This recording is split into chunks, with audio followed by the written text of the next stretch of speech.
Good morning to all of you.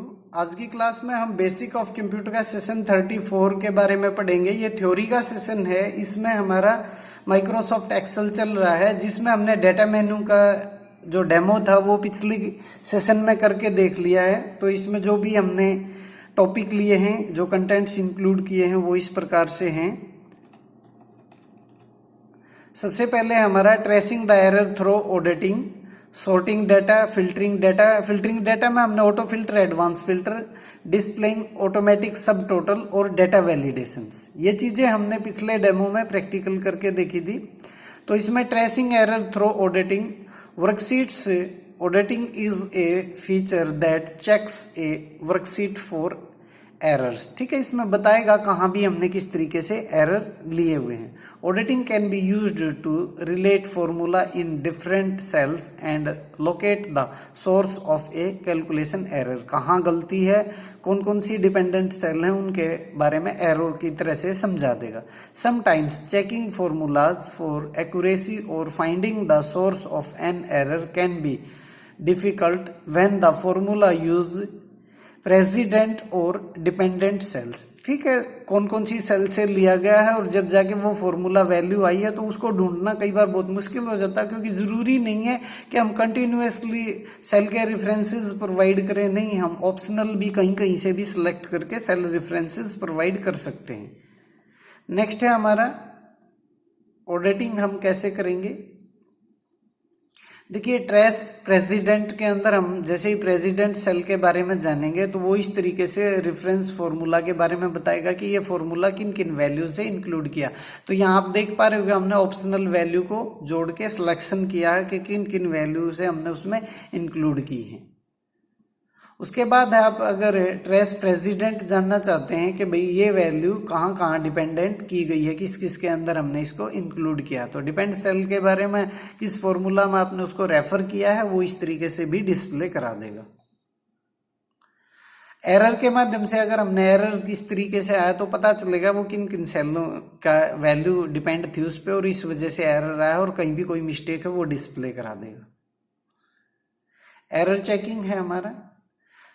It is used to describe the nature of error in the current cell। किस तरीके से है evaluate करना formula. Can see the different part of a nested formula evaluated in the order the formula is calculated। for example the formula if, अगर हमने formula लगाया और साथ में एंड दे दिया a2 equal to 200, b2 equal greater than 80, दो option दे दिए, सिलेक्टेड किया और एक में कह दे सिलेक्ट हो जाए, एक में रिजेक्ट है। लेकिन easier to understand when you can see the following intermediate results.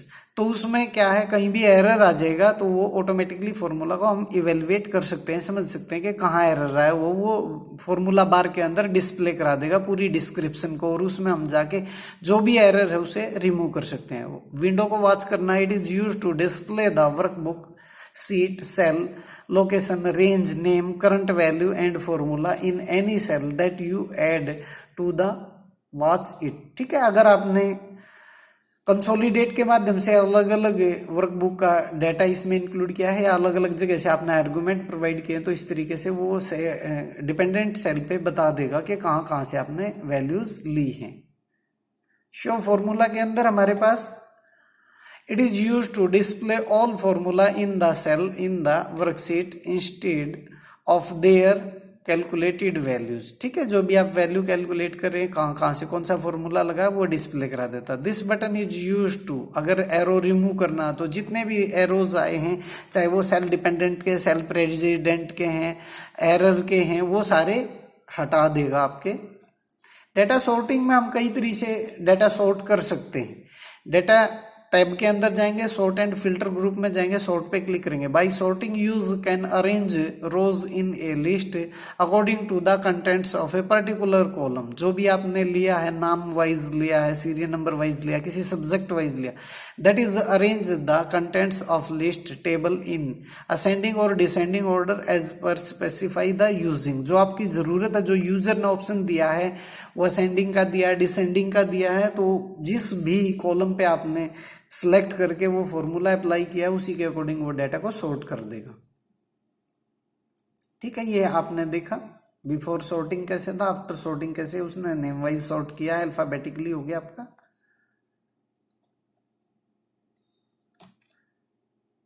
इसके बाद है we can filter the data with filter by sorting, filter by colour, filter by text also. ठीक है, ये ऑप्शंस भी हम प्रोवाइड कर सकते हैं। देन डाटा फिल्टर के अंदर दो ऑप्शंस हमने पहले भी डिस्कस किए हैं।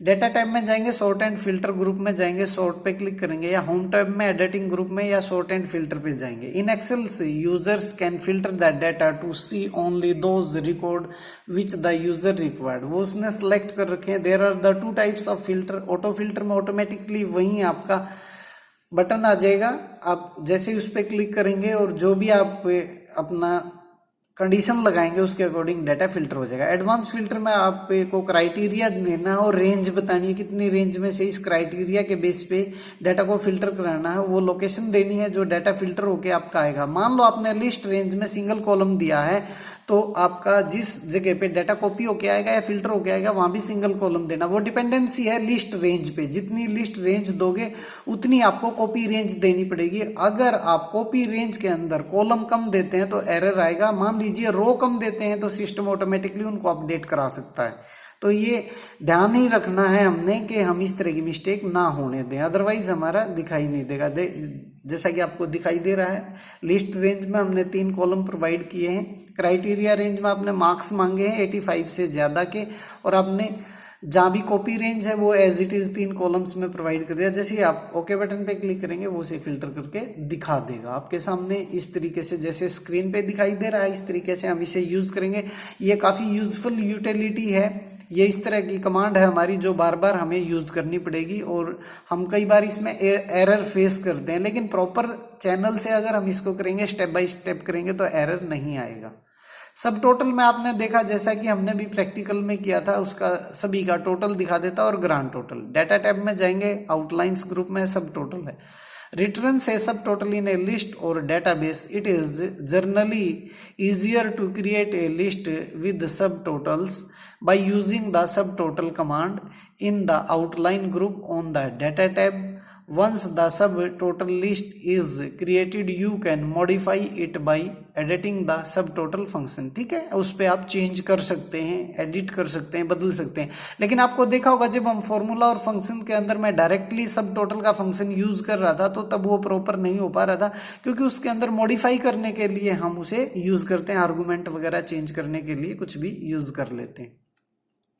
ऑटो फिल्टर में जैसा कि अभी हमने देखा, using auto filter to filter data is a quick and easy way to find and work with a subset of data in a range of cell or table. Once you have filtered data in a range of cell or table, you can either reapply a filter to get up to date results or clear a filter to redisplay all of the data. देखिए दोबारा उस data को हम पूरे को भी देख सकते हैं, या कोई भी वैल्यू बार बार रिपीट हो रही है, वो कितनी बार रिपीट हो रही है उस पर भी हम कंडीशन लगा के देख सकते हैं। और आप पूरे डाटा पे ऑल पे क्लिक कर देंगे तो ऑल को भी दिखा देगा। इसमें ड्रॉप डाउन मेन्यू वहीं आ जाता है, और जो भी रेंज आप सिलेक्ट करेंगे उसी टेबल के अंदर, उसी लिस्ट के अंदर डाटा को ऑटोमेटिकली फिल्टर कर देगा, और जो भी आपका क्राइटेरिया है वो साथ साथ दिखाई देगा। और ड्रॉप डाउन लिस्ट से यही बेनिफिट है कि हम देख सकते हैं कि कितने स्टूडेंट्स ने कितने % मार्क्स लिए हैं, या सिमिलर मार्क्स कितने बच्चों के, या सेम नाम के कितने बच्चे हैं इस लिस्ट में। कोई भी एक कंडीशन आप लगा के डाटा को फिल्टर करवा सकते हैं। एडवांस फिल्टर में जैसे कि मैंने आपको बताया था, if you filter the data and want to paste it any other place then use advance filter. तो इसमें क्या है, आपने लिस्ट रेंज जितनी प्रोवाइड करनी है उतनी कॉपी रेंज बतानी है। क्राइटेरिया रेंज में जो भी आप कंडीशन लगाएंगे वो बताएंगे, जैसे ही आप ओके करेंगे वही फिल्टर हो जाएगा जो आपने क्राइटेरिया लगाया है, उसके अकॉर्डिंग आपका डाटा डिस्प्ले करेगा।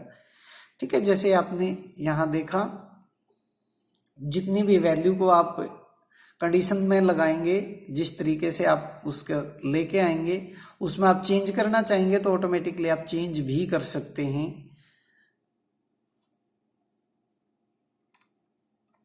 डेटा वैलिडेशन के अंदर हम क्या है, कंडीशन लगा देते हैं खाली रेंज पे, खाली जो भी हम लिस्ट रेंज देना चाहेंगे, उसमें कंडीशन लगाएंगे, उस कंडीशन के अकॉर्डिंग ही वैल्यू एक्सेप्ट करेगा। Data validation is an Excel feature that you can use to define the restrictions on what data can or should be entered in a cell। जितनी पे भी आपने कंडीशन लगाई, you use data validations to control the type of data or the values that users enter into a cell. For example, you may want to restrict data entry to a certain range of dates, limit choices by using a list, or make sure that only positive whole numbers are entered. ठीक है, वो जो भी condition आप लगाना चाहते हैं, चाहे आप सेल्स पर्सन का, डेट का, कि भाई इसमें नेगेटिव वैल्यू ना ले, पॉजिटिव ही ले, या इतने से इतने तक की बीच की वैल्यू ले, तो इस तरह की आप वैलिडेशन कंडीशन प्रोवाइड कर देंगे और उस रिस्ट्रिक्शंस को ही फॉलो करेगा, उसके अलावा और कोई भी वैल्यू एक्सेप्ट नहीं करेगा, एरर दिखाएगा। तो ये आप देखिएगा, इस तरीके से हमने कंडीशन लगाई थी कि इसमें 40 to 90 जितनी भी आपने लिस्ट रेंज दी है उसके अंदर 40 to 90 की वैल्यू आप देंगे। लेकिन अगर हमें इसे हटाना है तो आप ज़्यादा लिस्ट रेंज सेलेक्ट करके क्लियर ऑल पे क्लिक कर देंगे, फिर आपकी ये कंडीशन हट जाएगी, आप किसी भी प्रकार का डाटा एंटर कर सकते हैं। तो ये वो ज़रूरी चीज़ें थी जो हमने प्रैक्टिकली की थी, इनकी थ्योरी नहीं पढ़ी थी। आपको समझ आया होगा क्योंकि हमने डेमो पहले कर लिया था। Thank you.